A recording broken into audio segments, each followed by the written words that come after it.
अस्सलाम वालेकुम नाज़रीन, मैं हम जरशीद और आप देख रहे हैं प्रोग्राम हक़ाइक़। और आज हमारे साथ मौजूद हैं सियासी और समाजी रहनुमा इशफाक अब्बासी साहब। अस्सलाम वालेकुम अब्बासी साहब। वालेकुम सलाम। अब्बासी साहब, ये बताएं कि जो सुप्रीम कोर्ट की जानब से डिप्टी स्पीकर को की रूलिंग को गैर कानूनी करार दे दी गया है, असम्बलियाँ भी बहाल कर दी गई हैं, लेकिन जिन्होंने आइन की खिलाफ वर्जी की है उनका फैसला अभी तक अदालत ने नहीं सुनाया।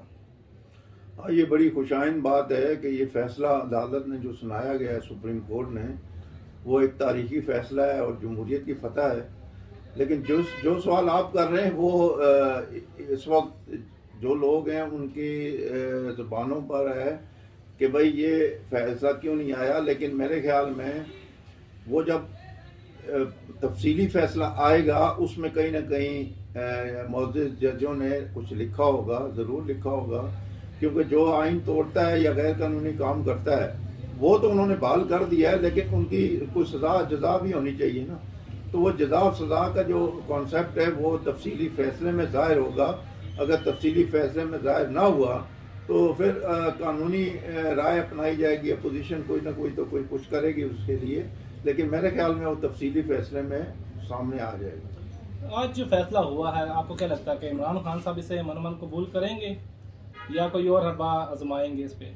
लेकिन जी खान साहब की जो सोच है और जो उनकी अप्रोच है ना, उसको देखते हुए वो वक्ती तो भी कबूल कर लेंगे, लेकिन एक दिन का वक्फा बीच में है, 48 घंटे मौजूद हैं, उसके अंदर अंदर कुछ ना कुछ खान साहब करेंगे।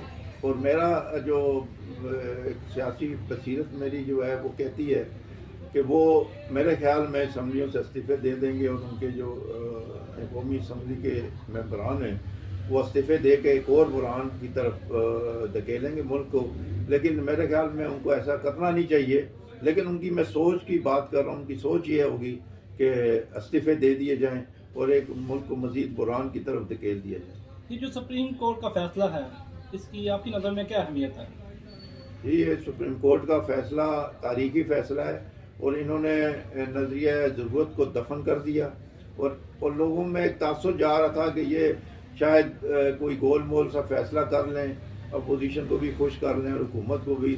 लेकिन इस जो 5 जजेज़ हैं, अता बंदयाल जो चीफ जस्टिस समेत जो बाकी 4 जजेज़ हैं, उनको पूरी कौम सल्यूट पेश करती है और जमहूरियत पसंद लोग उन्हें सल्यूट पेश करते हैं जिन्होंने ये फैसला किया। और बड़ा अहम फैसला था और अच्छे अंदाज में किया है, उसमें कोई किसी की साइड नहीं है। इन्होंने कानून और आइन को देखते हुए, उसको समझते हुए ये फैसला किया है। और साहब, आप इस फैसले से खुश हैं? तारीखी फैसला है और सुनहरे रूप में लिखा जाएगा। ये किसी अमजद साहब, ये किसी की खुश होने की बात नहीं है, ये कानून की अमलदारी है, ये आइन की अमलदारी है। ये सब के लिए होगा फैसला, किसी एक के लिए नहीं। ये मुल्क को कौम के लिए बेहतरी होगी इसमें। और आइन जो है वो बहाल कर दिया गया है, जिसको इमरान खान ने उसके बखेर दिया था, उसके पर्चे उड़ा दिए थे। लेकिन आज सुप्रीम कोर्ट ने वो फैसला दिया है कि तारीख याद रखेगी इन जजेस को। आपको मतलब है कि अदालत ने तारीखी फैसला दिया है? जी बिल्कुल, फैसला हुआ है कि सुप्रीम कोर्ट बिल्कुल ये तारीखी फैसला। अच्छा, ये बताएं कि अगले जो इलेक्शन है कब तक मुतवक्का हो सकते हैं? लेकिन ये अभी तो वो करेंगे, अदम एतमाद की तहरीक पेश होगी। सुप्रीम कोर्ट ने हुक्म जारी कर दिया है 9 तारीख को इजलास करें। अभी 9 तारीख इजलास होता है नहीं होता ये भी हुकूमत पे मुनसर है, क्योंकि इमरान खान साहब बहाल हो चुके हैं बहैसियत वज़ीर आज़म।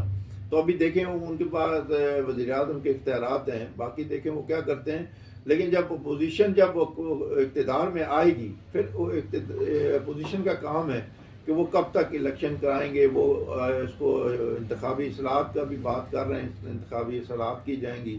उसके बाद फिर वो इलेक्शन कमीशन ने भी कहा है हमें 9 महीने चाहिए कम अज़ कम। तो ज़ाहिर है ये 1 साल लग जाएगा और बात वही आ जाएगी 2023 तक। तो वो 2023 में ये इलेक्शन होंगे मेरे नुक्ता नज़र से। बहुत शुक्रिया अब्बासी साहब, आपने हमें टाइम दिया।